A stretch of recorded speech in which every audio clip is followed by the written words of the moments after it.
माना जाता है कि श्री राम के पोते ने महाभारत युद्ध में हिस्सा लिया था। हालांकि इस युद्ध में उन्होंने पांडवों के बजाय कौरवों का साथ दिया था। कहा यह भी जाता है कि श्री कृष्ण की प्रेरणा से ही पांडवों द्वारा उन्हीं के पूर्व अवतार यानी श्री राम के पोते का वध हुआ था। भगवान श्री राम का पोता था महाभारत का यह योद्धा। जाने क्यों चुना अधर्म का रास्ता। इसका रहस्य महाभारत काल से जुड़ा हुआ है। बता दें कि इस युद्ध में कौरवों की ओर से लड़ने वाला एक योद्धा भगवान श्री राम का पोता भी था। रामायण और महाभारत हिंदू धर्म के महत्वपूर्ण ग्रंथों में शामिल हैं, जिससे भगवान राम और भगवान श्री कृष्ण की कथाएं लिखी गई हैं। इसके अलावा महाभारत के युद्ध का भी वर्णन विस्तार पूर्वक किया गया है। इसी में गीता का ज्ञान भी दिया गया है, जो कि भगवान श्री कृष्ण द्वारा अर्जुन को दिया गया था। इस दौरान उन्होंने यह कहा था कि मनुष्य को बिना कर्मों की फल की चिंता किए बगैर निरंतर आगे बढ़ते रहना चाहिए। वैसे तो सभी भगवान और सभी योद्धाओं के बारे में अमूमन लोगों को जानकारी होती ही है, लेकिन क्या आपको पता है भगवान श्री राम का पोता कौन है, जिसने न केवल महाभारत के युद्ध में भाग लिया था बल्कि कौरवों की ओर से लड़ाई भी लड़ी थी। महाभारत काल से जुड़ा है रहस्य। दरअसल इसका रहस्य महाभारत काल से जुड़ा हुआ है। बता दें कि इस युद्ध में कौरवों की ओर से लड़ने वाला एक योद्धा भगवान श्री राम का पोता भी था, जिसका नाम बृहद्रथ था। इस लड़ाई में उसने पांडवों का नहीं बल्कि कौरवों का साथ दिया था, जो कि अधर्मी था। जैसा कि हम सभी जानते हैं, यह लड़ाई असत्य पर सत्य, अधर्म पर धर्म की लड़ाई थी, जिसमें पांडवों की जीत पक्की थी। क्यों चुना अधर्म का रास्ता। पौराणिक ग्रंथों के अनुसार राजा बृहद्रथ कुश की 32वीं पीढ़ी थे। वह हर तरह से युद्ध कौशल में निपुण थे। ग्रंथ में इस बात का जिक्र किया गया है कि आखिर बृहद्रथ ने पांडवों के पक्ष में युद्ध क्यों नहीं लड़ा था। उसके पीछे क्या कारण था कि पांडवों ने महाभारत होने से पहले अयोध्या पर आक्रमण करके बृहद्रथ को हरा दिया था, जिस कारण यहाँ उनका अधिकार हो गया था। इसके बाद राजसूय यज्ञ की घोषणा की गई। इस बात से बृहद्रथ काफ़ी ज़्यादा क्रोधित थे। ऐसे में जब महाभारत युद्ध का उनके पास प्रस्ताव आया, तब उन्होंने कौरवों को चुना ताकि वह अपने क्रोध की ज्वाला को शांत कर सकें। उन्होंने यह जानते हुए भी अधर्मी कौरवों का साथ दिया। इस युद्ध में अधिकतर योद्धा मारे गए थे। ऐसे में बृहद्रथ की भी मौत अभिमन्यु के हाथों हुई थी। हालांकि राजा बृहद्रथ के बारे में बहुत से लोगों को पता भी होगा, लेकिन लोग यह नहीं जानते कि राजा वह भगवान श्री राम के वंशज थे। महाभारत के युद्ध में कौरवों की तरफ से लड़ा था भगवान राम का वंशज।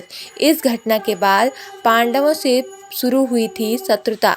महाभारत के युद्ध को कौरवों और पांडवों के बीच की लड़ाई ही नहीं समझा जाता, बल्कि इसे न्याय और अन्याय का युद्ध भी कहा जाता है। कुरुक्षेत्र की रणभूमि पर अनगिनत योद्धाओं में से एक योद्धा थे प्रभु श्री राम के वंशज राजा बृहद्रथ, जिन्होंने कौरवों की तरफ से युद्ध लड़ा था। आइए जानते हैं भगवान श्री राम के वंशज ने आखिर क्यों पांडवों की जगह कौरवों को चुना था। महाभारत की लड़ाई सिर्फ कौरव और पांडवों के बीच नहीं थी, बल्कि अन्याय और न्याय के इस युद्ध में देश विदेश के कई राजाओं और योद्धाओं ने भाग लिया था। कुछ राजा पांडव के समर्थन में लड़े थे, तो कुछ कौरवों की तरफ से लड़े थे। कुरुक्षेत्र की रणभूमि पर लड़े गए इस युद्ध को ऐतिहासिक माना जाता है।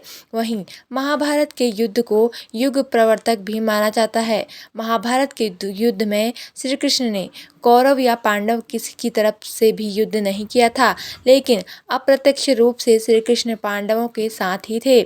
इसका कारण यह था कि श्री कृष्ण जानते थे कि कौरवों ने पांडवों के साथ अन्याय किया है। इस कारण श्री कृष्ण अर्जुन के सारथी बनकर उनका मार्गदर्शन करते रहते थे। लेकिन क्या आप जानते हैं कि कुरुक्षेत्र के युद्ध में एक योद्धा ऐसा भी था जो भगवान राम का वंशज था, लेकिन युद्ध में उसने कौरवों का साथ दिया था। आइए जानते हैं कि कौन है वह योद्धा। महाभारत के युद्ध में कौरवों की तरफ से लड़ा था भगवान राम का वंशज। इस घटना के बाद पांडवों से शुरू हुई थी शत्रुता। भगवान राम का वंशज था बृहद्रथ। बृहद्रथ राजा अयोध्या के राजा था जिन्होंने भगवान राम का वंशज माना जाता है। वह इक्ष्वाकु राजवंश के विश्वामित्र के पुत्र के रूप में कौशल राज्य के अंतिम शासक थे। कुरुक्षेत्र युद्ध में बृहद्रथ ने कौरवों की तरफ से युद्ध लड़ा था। सभी के लिए यह बात बहुत हैरानी भरी थी कि आखिर बृहद्रथ ने भगवान राम का वंशज होने के बाद भी कौरवों का साथ क्यों दिया था। इक्ष्वाकु वंश के आखिरी राजा थे बृहद्रथ। विष्णु पुराण और भागवत पुराण के अनुसार बृहद्रथ इक्ष्वाकु वंशज भगवान राम के पुत्र कुश के वंशज थे। बृहद्रथ राजा राम के बाद 15वें राजा थे। बृहद्रथ को इक्ष्वाकु वंश का अंतिम शासक माना जाता है। राम और बृहद्रथ के बीच में 31-32 पीढ़ियों का अंतर था। माना जाता है कि बृहद्रथ एक कुशल शासक ही नहीं बल्कि वीर योद्धा भी थे। कौरवों की तरफ से लड़ा था युद्ध। बृहद्रथ राजा को जब पता चला कि हस्तिनापुर के राज्य सिंहासन को लेकर कौरवों और पांडवों में युद्ध छिड़ गया है तो धृतराष्ट्र ने अपने राज्य के एक दूत को कौशल राज्य में भेजकर राजा बृहद्रथ से कौरवों की सहायता करने की बात कही। धृतराष्ट्र के कहे के अनुसार इस दूत ने राजा बृहद्रथ को स्मरण कराया कि कौरवों की तरफ से युद्ध करना चाहिए क्योंकि भीम की वजह से उन्हें अपना राज्य खोना पड़ा था। इससे कई राज्यों में उनका उपहास भी हुआ था। ये सब बातें सुनकर राजा बृहद्रथ को भीम से जुड़ी युद्ध पूरी घटना याद आ गई।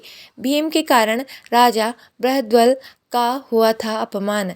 माना जाता है कि राजा बृहद्रथ कौशल राज्य के शासक थे।